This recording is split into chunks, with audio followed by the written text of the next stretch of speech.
Thank you for joining this talk this morning. We'll just go straight to it. Today we got Georg von Gaas, founder of Gaas Architecture Studios, who was raised in Kimberley by an architect father and an art curator mother, and upbringing that nurtured his deep appreciation for design, culture, and the built environment. After matriculating, pursued architectural studies at the University of Pretoria, developing a strong foundation in design thinking and spatial problem solving. His early career in Johannesburg included formative experiences at Studio Mass and TC Designs, who is now TCRPV, between 2000 and 2005, and he contributed to diverse projects and honed his architectural expertise. In 2005, he established Gaas Architecture Studios, bespoke practice and studio in Gauteng and the Western Cape. His practice is recognized as a people-centered, urban focus approach, producing work that spans residential, commercial, and retail developments, as well as intricate urban interventions driven by a philosophy of revitalizing cities and enriching human experience. Georg continues to shape environments that thoughtfully integrate architecture, community, and urban fabric. Over to you, sir. Yeah, good morning, everybody. Can everybody hear me? Yeah, loud and clear. Perfect. And I take it everybody can still see the screen. Yeah, thank you very much for the privilege of talking to you and sharing some of our at Gas Architecture Studios' our philosophy and our thinking of how we think about it. And it is important really to say that what I mean with this sort of topic of beyond buildings, designing for people, planet, and place is really the ability to for us as architects to create spaces for people that considers where they are built and also how that affects the surrounding spaces, both in an urban and or a rural setting, but definitely as what is called sustainable architecture. We like to call it responsible architecture because I don't think we should worry about sort of accreditations of various sort of building systems or building accreditations when it comes to green. It is really just the right thing to do to consider how we put our buildings together and how they do react to the spaces around it. So I am the founder of Gas Architecture Studios, and I started the company in 2005, and been amazing to have celebrated our 10-year anniversary this year. And I must say, it would by no means be possible without the people that have helped build this company. This is just the current faces within the company. We are spread around both Gauteng and the Western Cape, and we are really like a bunch of amazing people, and most of these people have over the years become friends. We've got people that have been with us for 12 years, which is amazing, and it is really important just to celebrate them as well. When we talk about engaging and designing for people, planet, and place, it is really important to understand what we are designing for. And we are lucky to be working in urban spaces where it is extremely important to design for people. And these two images are some of my favorite over the 20-year span. The one on the right-hand side is a project that we did in 2009, completed 2010, called Kempton Place. It was affordable housing in the Kempton CBD. And that photograph of the boy standing next to the sculpture by Francis Visser is amazing. It's really that, and it's probably where my foundation with my parents come in as well, and just sort of the appreciation for the arts and creating art in spaces and commissioning artists in spaces. And it doesn't have to be massively meaning and full, but could just be playful, and hopefully encourages the young mind to really engage with art. The left-hand images, one of our projects called Kempton, one on Mutual, and it is a sculpture by Angus Taylor. And in this specific place, it was really just creating a bit of a sanctuary off the hustle and bustle in the inner city of Pretoria. It's just off Church Square, and it is again that sort of engagement with it. And I didn't prop these boys to stand next to these sculptures like that. It really just happened. Then it's also really about creating place. And this is a photograph just after the opening of Jewel City that we did the urban renewal project and adaptive reuse in Johannesburg CBD. And it's about creating sanctuaries for places. And I think we as architects have all these fancy words sometimes that we would like to call things. But for us, it's really just designing friendly spaces and spaces where people can sort of calm down.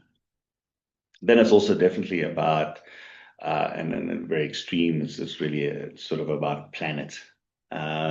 And this is an aerial photograph of the Green School South Africa we did outside Paarl, which is going through the process of being really a first sort of real net zero building in South Africa, in a sense, and it's also built and designed around the Living Building Challenge.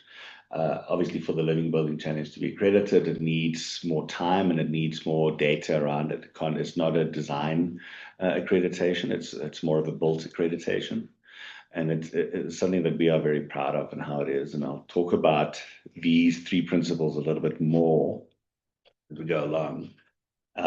This is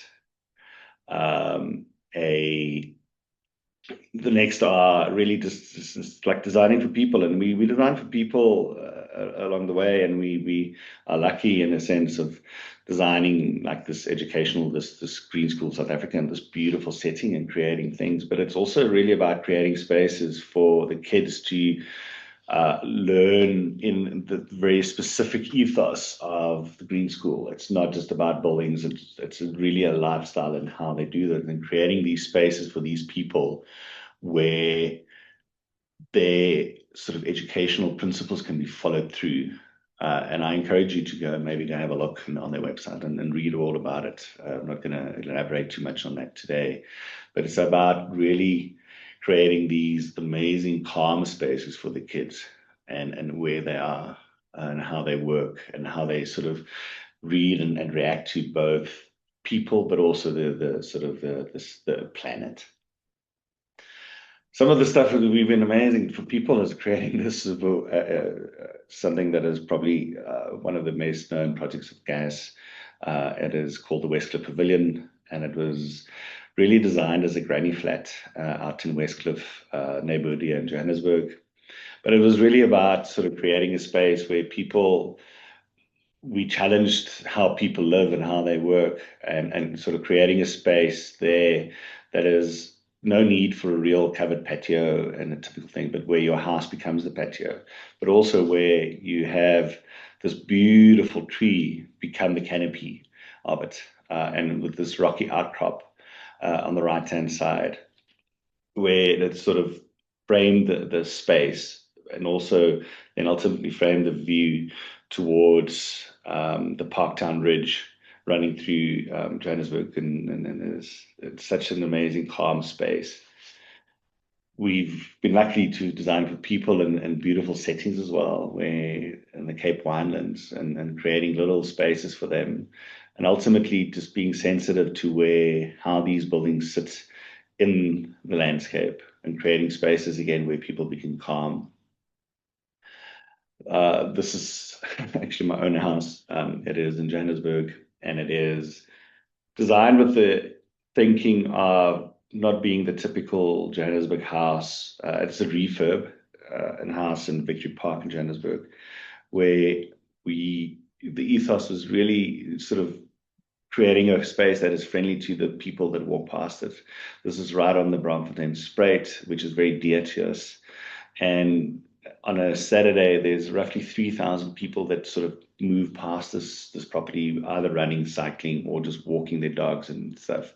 And also just people commuting between various spaces in Johannesburg, and felt that it wasn't necessary to have this massive wall and gate to the Spruit, but ultimately opening up and being more friendly to it. And behind the screen there is really, it's where the kitchen and the lounge and everything is. And it's one of my favorite things to stand on that little balcony and watch people cycling past and running past. I'm a keen cyclist as well, so it really does just warm my heart in a sense.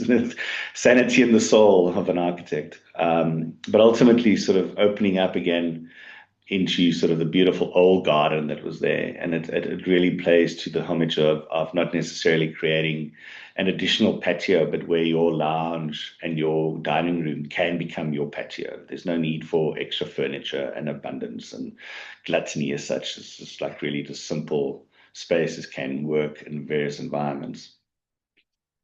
And then it's about creating spaces for people that live out into their different sort of needs, and sort of creating spaces for entertainment, but also for quiet spaces for families and things in these houses. And ultimately being able to create these beautiful sort of spaces and give these people amazing sanctuaries within the tree canopies, and acknowledging the existing trees and working around that, and creating spaces for them. And then how their sort of spaces open up, and where he designed for this is in the Western Cape, for weather and how that was, and being able to have spaces that calm down and when it is just really rainy weather for days on end. How in Kleinbrook area, but again, just creating that sanctuary for these people and how they sort of live, and how we live in this amazing country to have these indoor outdoor spaces. But ultimately, I think what drives gas is not just things and people working for people that can pay our fees and things, but it's also really designing for people that can't afford our fees. And it's really amazing, and it's to work on projects like Jewel City and a bunch of affordable housing things. And we worked on numerous affordable housing schemes over the 20 years. And I had a calc the other day. I think we're very close to sort of 15,000 apartments over the 20 years in the inner cities of Gauteng, and now recently in the Western Cape as well. But design spaces for people where they can just really be, and for people to really engage with things. And again, kids engaging with spaces. And this is not the best photograph on the left-hand side, but it's actually the first lawn in Johannesburg CBD in Yonks. It is really such a space. And just walking through this space now, 5 years after its completion, it's just really heartwarming, and seeing how people engage it. And when we opened this precinct, it was almost like a gated community in 2020. It opened in September 2020. People really changed their sort of movement patterns within a week, and started walking through this precinct between the east and the west of Johannesburg. And it is such a great space, and it is still a beautiful sanctuary in the sort of hustle and bustle of and derelict sometimes of Johannesburg. We've been privileged in our latest sort of project for the same client called Diversity. We built Barlow Park, and it sits between really Alexandra on the east, and Sandton on the west. And it is really the first really affordable housing in the greater Sandton area. And it is amazing. It's sort of rentals from just around about 4,000 rand, or just top, upper ranges of 3,000 to bottom ranges of 4,000 rand for a studio apartment, up to sort of 7,000 rand for a 2-bedroom apartment. And it is amazing. Currently, there's 1,600 apartments and 5,500 square meters of retail in this development, with the next phase hopefully starting around about March for another 400 to have 2,000 apartments here. And it is a testament to the need of affordable housing and real affordable housing in greater sort of Johannesburg and sort of Sandton areas, that when we opened this portion of this first phase when was last year, the building, and that was 400 odd apartments there, let within a month and a half. And normally that would take like 6-7 months. So it is really just that. And it's about really creating spaces for people and how they can be and how they can live around that, but also creating those friendly, quiet spaces and spaces where people can work. And these affordable housing schemes is really morphed in the last sort of, we've been doing affordable housing for roughly 18 years now, and where the focus has really changed from the quality apartment, but more to the quality other spaces that you have to create for people within these areas, and people-centered spaces really around that and what their needs are. When we get to place, it is really important for us to consider the surrounding area. And I showed you some images of Jewel City earlier. And Jewel City was the precinct in sort of New Doornfontein, part of city and suburban space area. We've got sort of Ellis Park to the north east here. You've got what is known as Maboneng and Arts and Main to the east, and then you've got sort of the ABSA precinct and the sort of the Standard Bank and all of that sort of towards the west, Gandhi Square and spaces. And the interesting thing about this building or this precinct was that it, like I said earlier, it was there for really trading in precious stones and predominantly diamonds, and it was really this sort of weird almost fortress that you had to go into and get into, and it took like 15 minutes just to get into the precinct beforehand. And it was really a focus of really connecting it into the rest of the urban fabric, but also then creating a sort of real quiet space and green space within the larger precinct. And like I said, so the first lawn in Yonks, but it was really about creating this sort of calm space, and it was really about making sure that people can interact with it and make people that don't live in this area or in this precinct also feel comfortable and welcome. We designed and worked with Don Rebel, landscape architects, to develop the benches and things in this space, ultimately to be that friendly and ultimately create a space where people with skateboards can really climb this furniture and work, but create spaces where people can sit. You can't really see it now, but there's a bit of a raised area there, for instance, where people can sit and eat with almost like a counter height, and really thought about that sort of spaces. What is amazing about this place is that the developers really engaged with it, and they have movie nights there now. They have showed the soccer, the rugby, all the sort of big sporting events they show live on the board, and they have just really engaged the whole idea of community. And it's not only for people that live there, but it's also for people that just walk past it. We've just recently also then completed our first sort of affordable housing scheme in sort of the Wood Observatory area, Woodstock. But we also have commenced one of the really affordable buildings in the Cape Town City Mall. This is Lower Long Street. And it is really it is now sort of, they've just cast that slab there. It is really affordable housing, and it's not the typical Cape Town 12,000 Rand affordable housing for studio apartments. It is really affordable. There's a premium to be paid over and above the sort of the Johannesburg fees, and it's just really mainly driven by the land cost of properties in there. But the focus of ours is still really that sort of urban interface, and the people that just walk past our buildings are very important to us, and how they perceive spaces and how they do things. We don't like buildings that scream.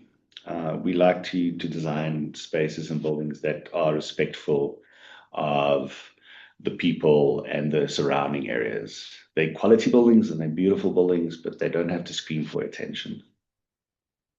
And something that we are busy with, and hopefully, hope Q2 next year we'll also hit ground with this. This is in Rosebank, Johannesburg. It is a scheme with multiple sort of role players in it, from a commercial office building, a hotel, and then more affordable housing. And it will be the first real affordable housing in the Rosebank area again. But it is really important for us to engage public and spaces. There's a complex called the Firs towards the east, and there's a public square there.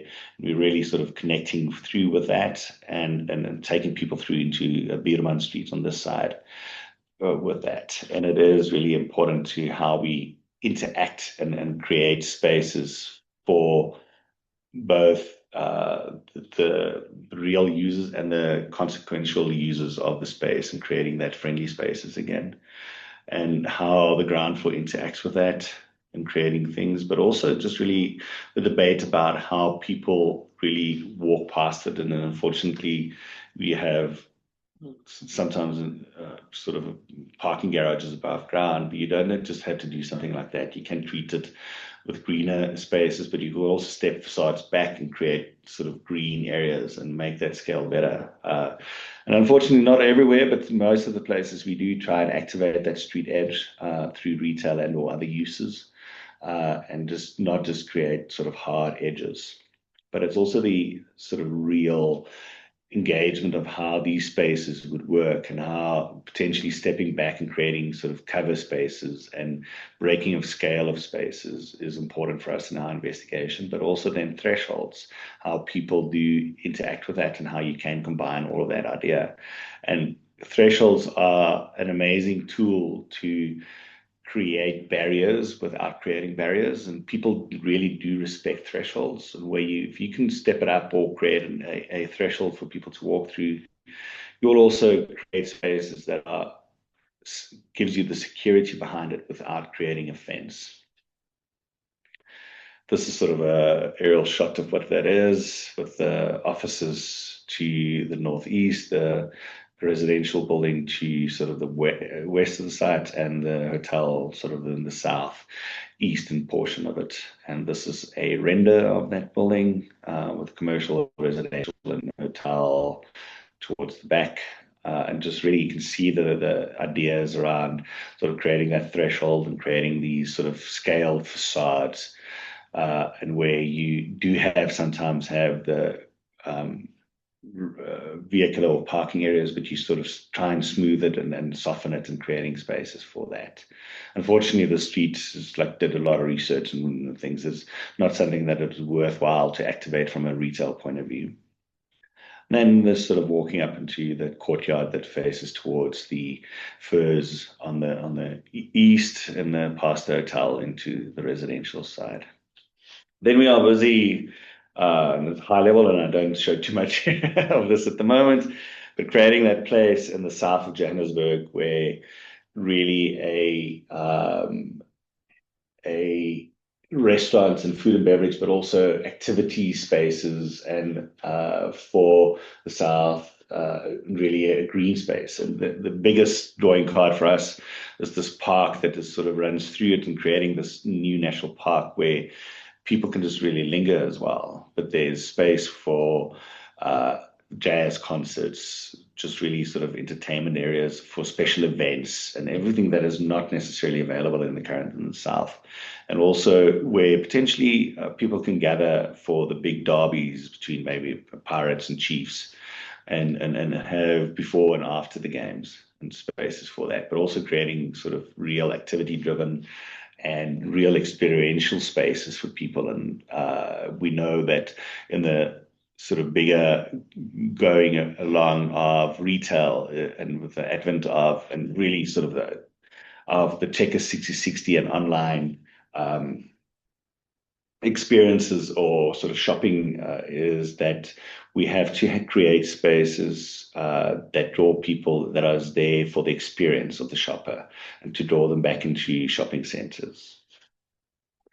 Then something that is we've been busy for years, but it seems to have gotten some traction at the moment is really taking what is seen as the Braamfontein Spruit that runs sort of here, but also connecting that as an activity zone through all the way to Orlando and to the south of Johannesburg, and creating various activations and creating a real connectivity route for people that can cycle and walk different portions of this and where they can use it as a safe space to it. And the idea is to learn from you as KZNers and definitely the promenade in Durban, really, and sort of how that has also been rejuvenated over the last few years again, and really focus on creating a space, an outdoor space for Joburgers.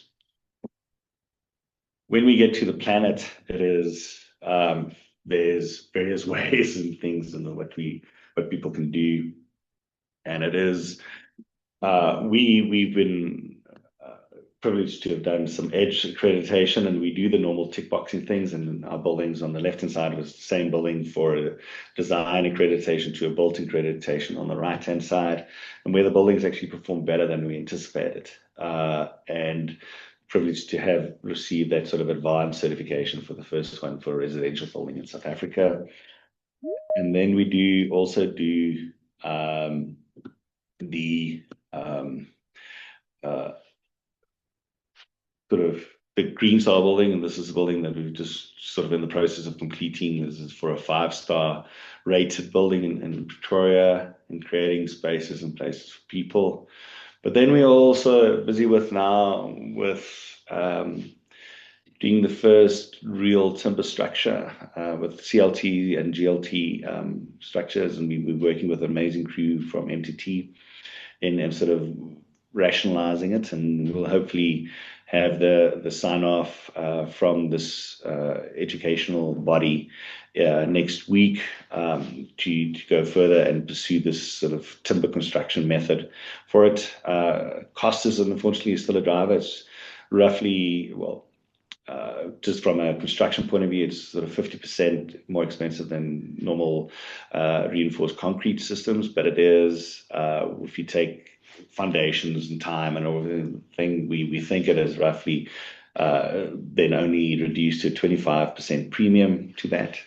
But it has sort of the time factor, and especially in an educational facility, is very important to ensure that that is still there and consider the time. And because some of this is an existing structure, existing classrooms that we are building over that, and this is sort of really what it's going to look like with this existing structure, and then the new structure going above that, and creating a space for the arts and culture, from spaces for classrooms, art classrooms, to music rooms, to recording studios, to a space where, sorry, let me just do this.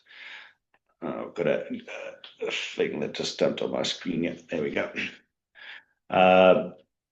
The space for the acquired to perform, and also for the marimba band, for instance, to go. And if I go back, maybe just you can see that space there, sort of the rake seating that goes into that space.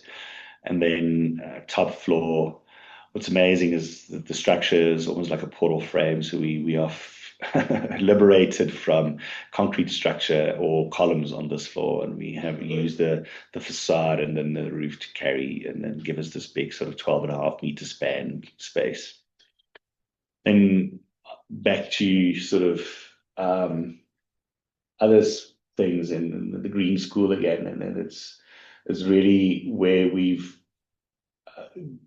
gone from not just like a biophilic design, but really a biomimicry design, and how that all works, and taking cues from natural forms to sort of vernacular sort of architecture and or sort of civil engineering, and then but also natural landscapes, and created a where the school has really started from. And this is sort of the initial competition scheme where we won the competition to build a scheme, and that's sort of morphed. This is the master plan for that at that stage, and it's created this sort of different areas in the Sun Cap, and where we started off with building this building with rammed earth, and then found also the challenges around real rammed earth buildings in South Africa, but also this was built in 2020, right in lockdown and COVID, and we needed to open in 2021, and then considered various other things, and then found and realized that we have a brick quarry right next to, well, very like less than like 500 meters away from the site, and the equations and the carbon footprint of that and the advent of that is way less really than something like a rammed earth wall and things. So the impact on the environment was way less by using the bricks of the surrounding area, sourcing materials from the spaces around us, and just really again how that sort of concept developed with work. And this is also the further development of that, and where we've sort of now sort of recently completed the middle school, and sort of a nice evolution of space and how that interacts with things and creates a space for kids to really learn, but also be respectful to nature and how that works, and ventilation to everything. And this is sort of an aerial photograph that was taken at the end of last year. And not a bit of a dry patch, but got the middle school, yeah, and then the sort of general sort of sun cap at the back, some kindergarten in the back, and then the primary school at that, and sort of admin facilities as well in there. And then it is really, for us, it is important also to do more than just architecture. And it is really important, like a friend of mine, he's a QS, said that in the old days, architects didn't just do buildings and didn't just worry about GLA and feasibility of things. They influenced politics, they influenced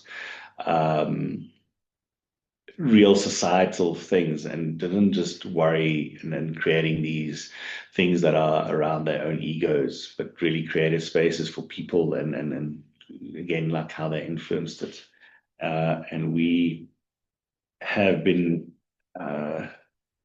just one of the things that we've done that's more than just architecture is an endeavor from us to influence some things. And I was privileged enough to have gone to the World Expo in Dubai, and it was in 2020, which should have happened it was in 2021, it should have happened in 2020. And this was our South African pavilion at that stage. And it is really sort of, I was sort of amazed by the fact that we had to tell people that we had won the World Cup at that stage 3 times. And that we had Madiba, and I don't know if you can see it, but that we invented Dettol.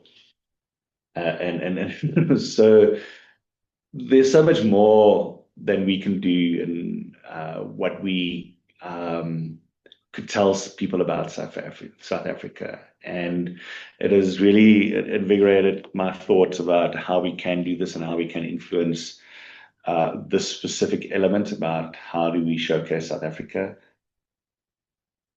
And we then started building a theme around how to influence this scale. And the expo that has now happened in Osaka this year, and it's still, I think it's in the last few weeks now of it, was really about sort of how do you deal with this togetherness and things. And we then built this concept around it, and ultimately got DIRCO and DTIC approval to implement it. Unfortunately, we had to raise money this ourselves, which we failed at, but we learned a huge amount of lessons on that. And because all the money at this stage for this year is going for the G20, like we are hosting, and there was no budget to do this. And then unfortunately, South Africa was ultimately not represented at the Osaka World Expo. But we are really going, excuse my friends, balls to the walls at the moment to influence and implement again, and how we can do it for the next expo in Riyadh that'll happen in 2030. But we built this whole concept around South Africa, where we really do think that we, in a time of conflict that we have in the world at the moment, and this concept was built sort of end of 2023, beginning of 2024, and at that stage, the conflict in the world was at the scale of where it is now. And we think that as South Africans, we have and then last year was our 30th year of democracy.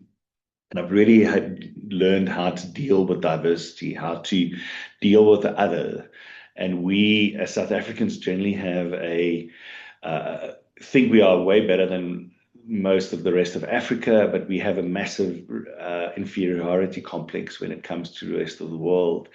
And I think it's unfounded. I think we have so much to offer, and we have so much to tell people, and we have so much to showcase people. And although the press and some politicians would like to divide South Africa for our own gain, we are really a united society, I think. And then it differs from space to space, but generally, if we are honest with ourselves, we have learned so much. And people normally say sports united us, but we are really, I think it's really politicians that sometimes divide us for their own gain. In any case, I don't want to preach. I think we built this thing, and the next slide is really a teaser video that we built, and then through this we opened the doors to discussing things with government to be able to do this. Please let me know if the sound doesn't come through, so that I can just restart and maybe reshare with sound. I think I did it, but let's see if that works. Here we go. Sound is good. At a time of global conflict, of difference, and of disagreements, how can we find common ground? Look to where the soil is watered by all the cultures within it, and return home. Connect back to our roots to find the essence of our humanity, to the cradle where all human time began. Return to community. Return to what history has taught us. To listen. To continue to learn and unlearn. To move beyond differences. To discover. To innovate and to build. To show up united and become stronger together. And reconnect to the spirit of Mzansi. And find the busy streets and the hustle. Find the early risers and the late night grinders. Find the makers, the movers, and the shakers. Find connection. Find belonging. Find the wisdom that we got from our elders. And find unity. Find South Africa at the World Expo 2025.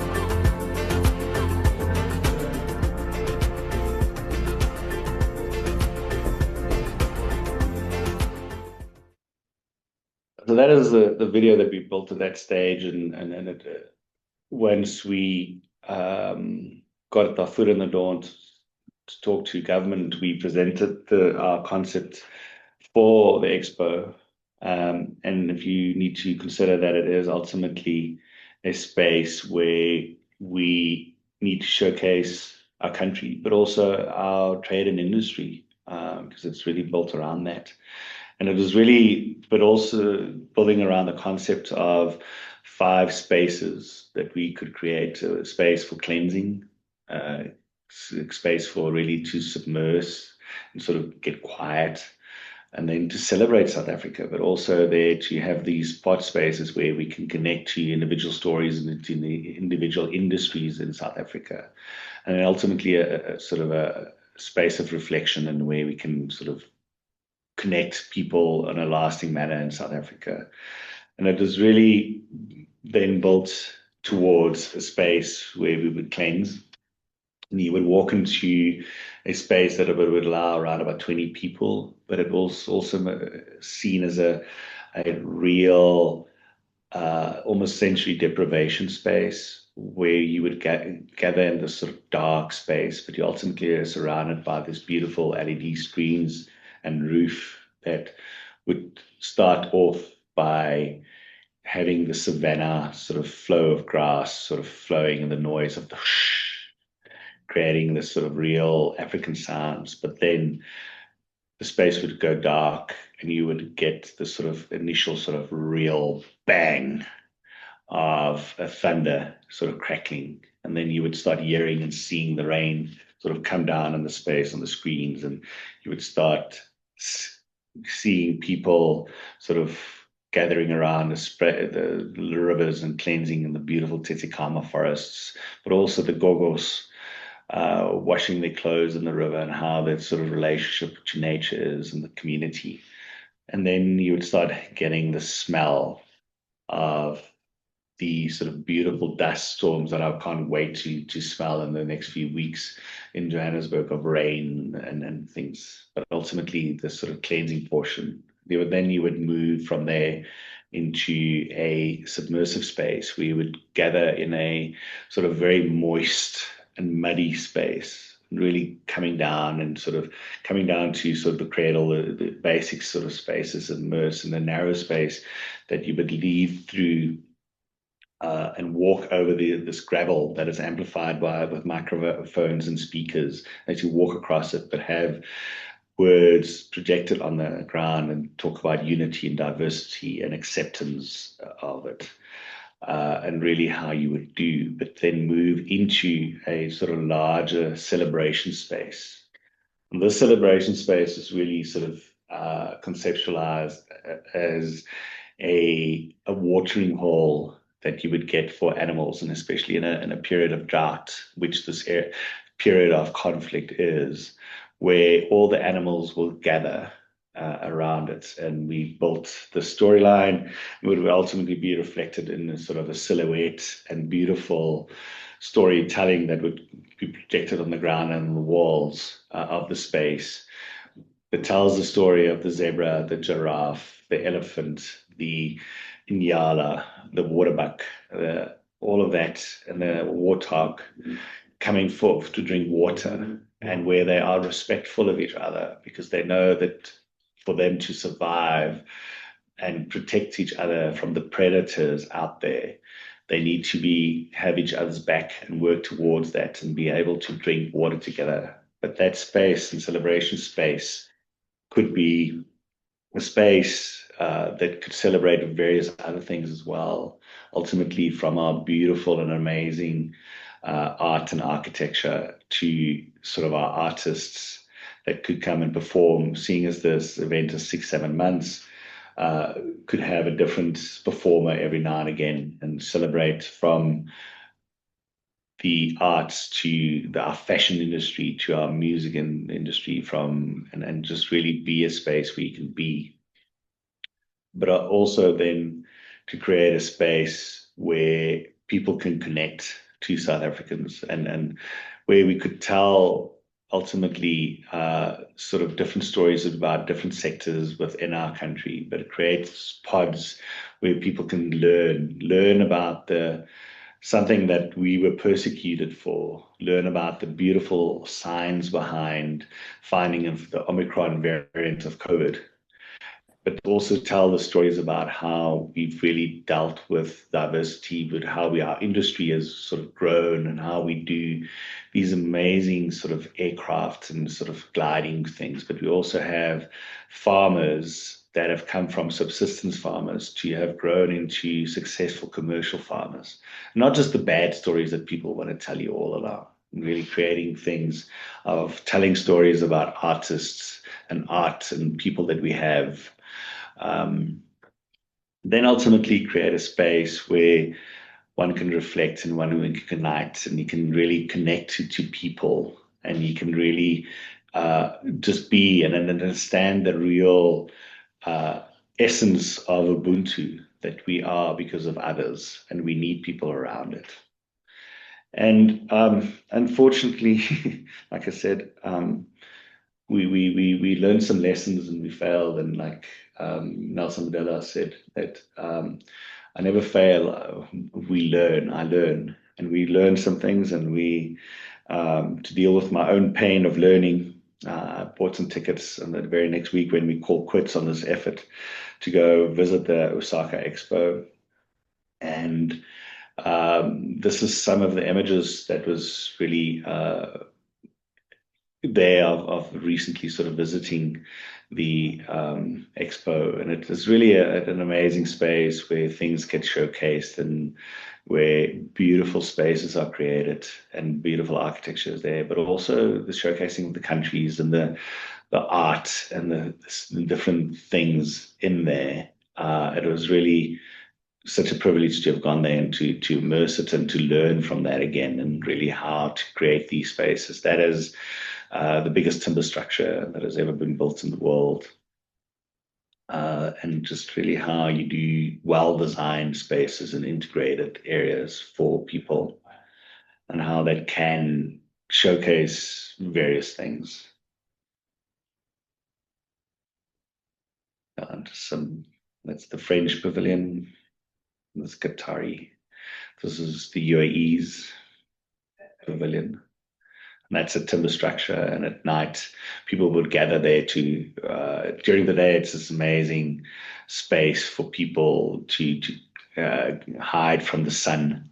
But at night, you go on top of this timber sort of circular structure that would go around it, and you would be able to see the beautiful sunset in the land of the rising sun. And unfortunately, this I call this next slide in space the death of dreams. And this is a little space, that a pavilion structure that I think I call it South Africa's pavilion, because it wasn't occupied, and I can just imagine this was sort of envisaged for some country, possibly South Africa, to have gone into. And I'm a extremely proud South African boy, and working hard to not just do architecture, but really to showcase what we have in South Africa, from architecture to art to people and to a way of thinking, the real Ubuntu space. And that is my talk. I'm sorry, I'm a little bit short. I'm 10 minutes short to my time slot, but I think that is a glimpse of how we think and how we like to address our architecture, but also our greater role into society and not just architecture. And I hope that was enlightening and sort of I hope it answered the question of the brief. So thank you again for the opportunity. Lovely. Thank you so much, Georg, for that. Thank you for inspiring us to be South African, actually. I think that comes through in the large apartment buildings that you do. There is just care and meaning to them, because you have in you to put that respect for the user. So thank you so much for inspiring us this morning. Thank you very much. I was keen, actually. I'm not sure whether you wanted to share on that project yet. The link or the corridors, the space that you were thinking, comparing to the promenade in Durban. Can you elaborate just a bit about that? Yeah, it is the Braamfontein Spruit. It is a space that is I live right next to, so it's a bit of self-indulgence in there as well. But like I said, so in the portion that runs past our house, there on a Saturday there's roughly 3,000 people that are engaging with it, and there's an organization called Josie Trails that has activated that. But we have now started engaging more role players and ultimately going back right in all the way into Orlando and past all the way into Sunninghill for that. And it's different activations in different spaces. One is sort of real sort of small little paved spaces to larger boulevards per se, and creating spaces that are friendly and safe for people to engage with. I have well, not sure where it is now. Could share some more images. There is some more, but it's really about creating little spaces and activations, from little public basketball courts to public sort of five-a-side soccer pitches to real spaces where you have maybe a coffee shop, a space within that, and creating a space that is lit up at night with soft lighting and things, to create a space for people to walk at night as well, but also have spaces where people can really walk. It's a long distance, and but it's roughly I'm going to lie to you, but I think it's roughly 40 kilometers from one side to the other of trails that you can walk and then ride as well. So encouraging a space, and the first phase will be in both around Orlando Stadium or Orlando Power Station, and sort of in between Emerential Dam and Santa Gate development, to activate it and create that space for people. And it's really important not just to do it in the sort of halves of the northern suburbs of Joburg, but really connecting it back into sort of the more sort of into Soweto and Orlando as well. Right, because it's always good to have a space. The promenade is a space where you can actually just walk out and you don't have to spend anything. Yeah, really no, it's not. It's a free space. It is. Yeah. We're engaging with private sector to do various kilometers of sponsorships. You have X sponsorship on this kilometer and things. And we think there's some traction. We've got buy-in from our current mayor in Johannesburg. So we just need to now get private sector on board to do that. Yeah. So we think we have some. So let's see. Okay. No, great. Colleagues, questions and comments are open. I was really keen on the school, how the forms came out, the learning spaces. We've, as a provincial institute, been speaking to Public Works on the possibility of having competitions for projects, government projects, because there are two things. If you do tender, one, our fees always dwindle. Two, the lack of innovation. And I just wondered your thoughts on that, because I mean, what you came up with there was quite something unique, something different, and something that could be expanded on in how we do schools in South Africa. What's your thought on that? I think one of the most important aspects that we consider there is really the forms were there. I mean, it showed you that sort of the seeds and the things that sort of inspired the initial forms for the sort of real biomimicry as such. But then there was a huge and a long period of engagement with educators for the Green School and their sort of thinking and how they'd like to do spaces. So not just an architect sort of imposing thoughts on how it is, or a Department of Education. It's real sort of forward thinking of educators and how that sort of works in that. So we found that that process was really informative, and really how people would like to sort of educate in creating these spaces where people can be. And just in recent sort of conversations with Asher Marcus from Yubo Studio, you should really invite him to do a talk if he hasn't done with you again, and where they have a PhD education sort of specialist as part of their team as well, and how they sort of then engage on schools and the thinking of that. And really, it goes beyond the ultimate just creating of spaces. It is really that sort of creating spaces that is conducive to learning, and sort of those spaces for people, and really that friendly spaces for kids. That is important. Yeah. Okay. Comments, colleagues, questions?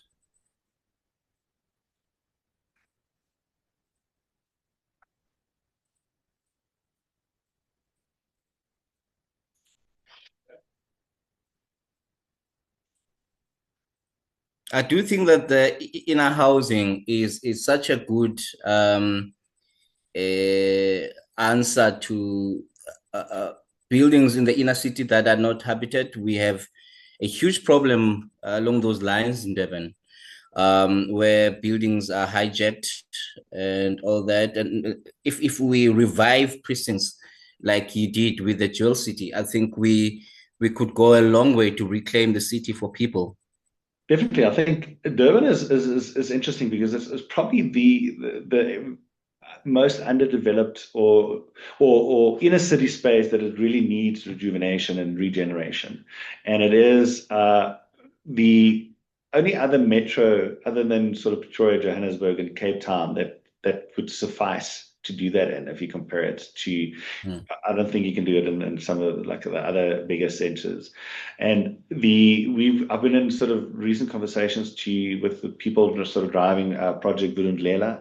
I'm not sure if you were aware of the sort of the President's Commission, and where one of the things that they are looking at, and sort of how you rejuvenate South African economy and various aspects of it. But one of the things they are looking at is social housing and various other spaces, and how you sort of should focus really on these inner city things. I recently spoke at AZA, and one of the questions from students is, why don't we do these sort of projects in townships? And I said to them, long answer, but the big focus was really that we shouldn't perpetuate the sort of apartheid era sort of town planning, where the poorer people lives on the periphery and have these huge amount of traveling costs coming into the city.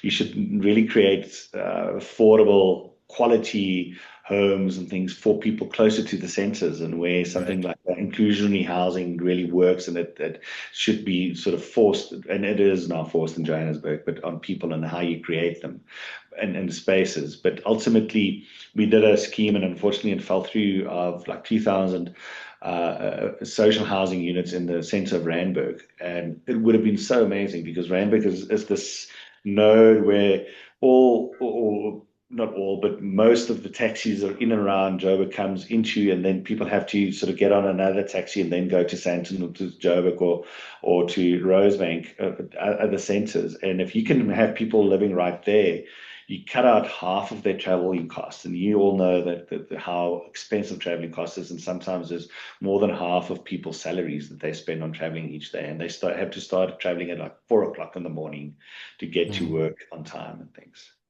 Yeah. Mike?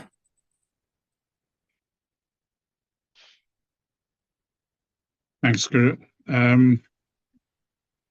George, thanks very much. Really fantastic presentation. As a Gautenger, I just wanted to ask you, have you been to Freedom Park? I have been, yes.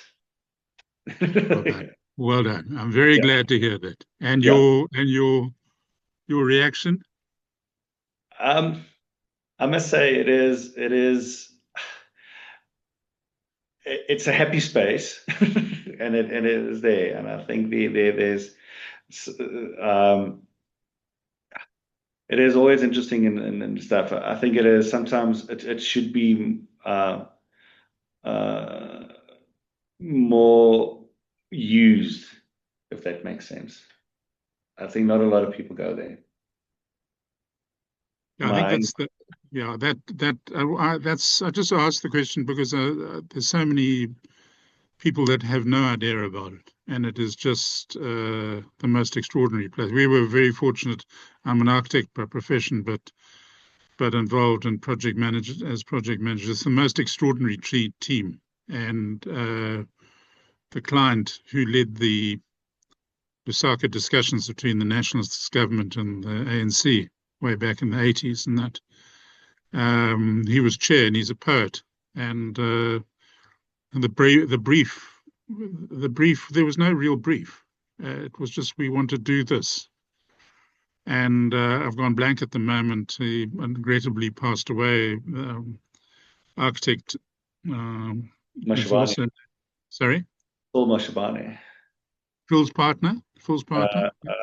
Jeremy Rose. Jeremy Rose, yeah, that's it. No, he'll shoot me for forgetting him. Yeah. The fact that he had the most unbelievable ability to listen and come up with a concept and then present it, and then the client would sort of just shake their head, not give any answers. Jeremy would say, okay, I hear what you're saying. And he'd go away and he'd come back, and eventually the client would just nod their heads. Yeah, that's it.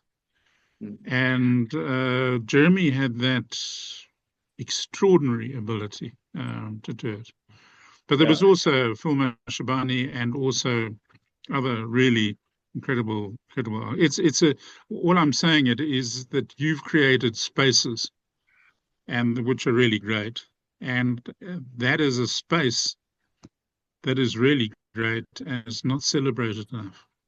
No, I think so. I think the unfortunate thing sometimes with these sort of spaces is that there's no sort of driving to further that and sort of engage and create things for people to go to. And we are in the sort of quick fix syndrome. People are the generations of people now. So you need to entice people to really go there and need to have really budget potentially just to activate that space on the regular basis and engage people and create the sort of that dialogue that is desperately needed in those areas. I think the interesting thing is that just on your sort of talk about ability to listen, I think the important thing is that architects need to listen more and not just tell. Yeah. And it's funny, we're doing a little ECD for an organization out in Letsitele at the moment, and which is close to Zanin, for those that don't know. And it's a typical sort of, sometimes with these sort of CSI projects and things where they say, cool, we want to build this ECD and that's fine. This is what we want. And it's cool, but how much of this was informed by the community? Because is it just something you're going to plonk down there, or are you actually going to listen to what they really want? And then we actually convinced them to have a 2-day workshop with the whole community, and from the small kids to the elders, and sort of really sort of talk about it. And it was great because there was really the thinking of not just like a little food space, but really a food space, not just for the kids, but also for the community at large, and where we could now use these ECD rooms also for adult education. And the need was really expressed for that as well, and sort of growing of that and how that sort of works within the footprint of the building. So, yeah. Well done. Keep up the good work. Thank you very much. Thank you, Mike. Any other comment, please? Question?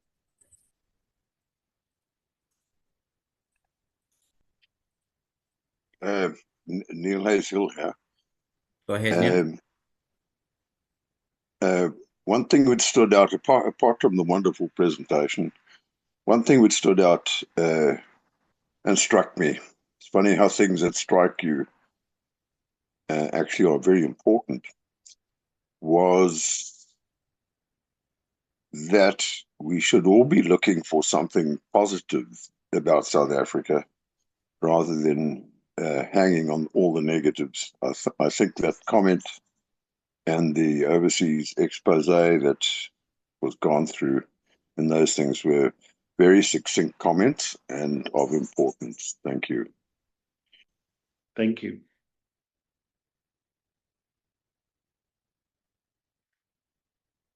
In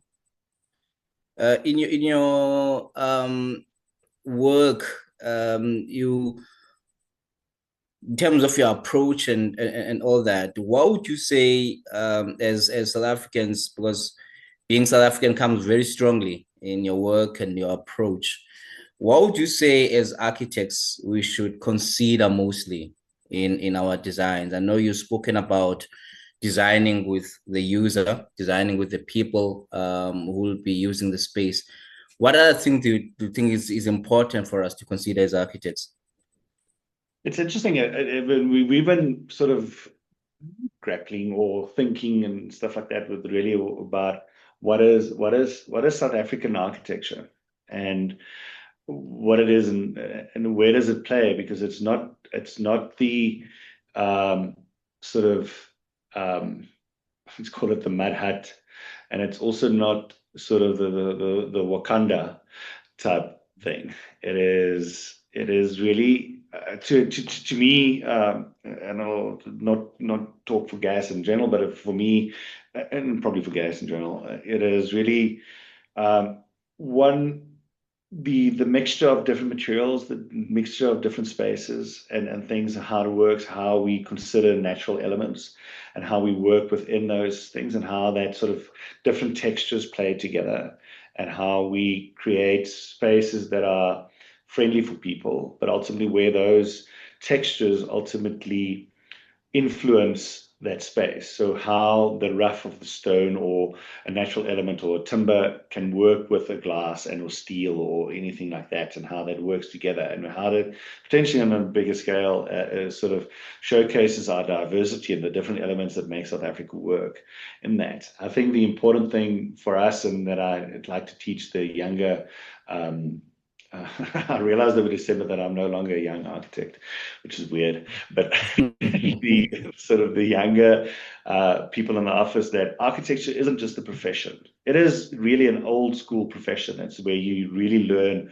way more than you do in practice than you do at varsity, and sort of by executing and all of that.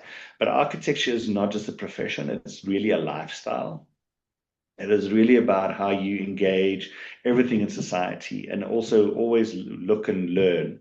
And it's I firmly believe in one of the things that my mom taught me is that more you know, or the more you see, the more you'll know, but also the more you know, the more you'll see. And within that, if you have that as an ethos, it's always having the ability to look at a space. Why a space is friendly, and why do people want to gather in a certain area? Why do they like going there? And why do they not like going somewhere else? And that is really influenced by a lot of things. And it's really influenced about the quality of the space, and the sort of the section, and encourage people to really design on section as well.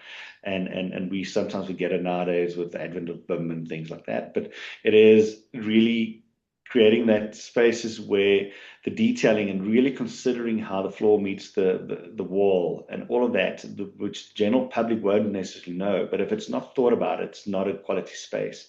And it's really about going through that area. So for me, architecture answers ultimately the need of the developer to be profitable in that sort of space, and because otherwise we won't have work. But ultimately considering how that affects the user and the sort of consequential user going through that spaces. Lovely. Thank you so much, Georg. I'm not sure, colleagues, if I'm leaving out anyone for a comment or a question.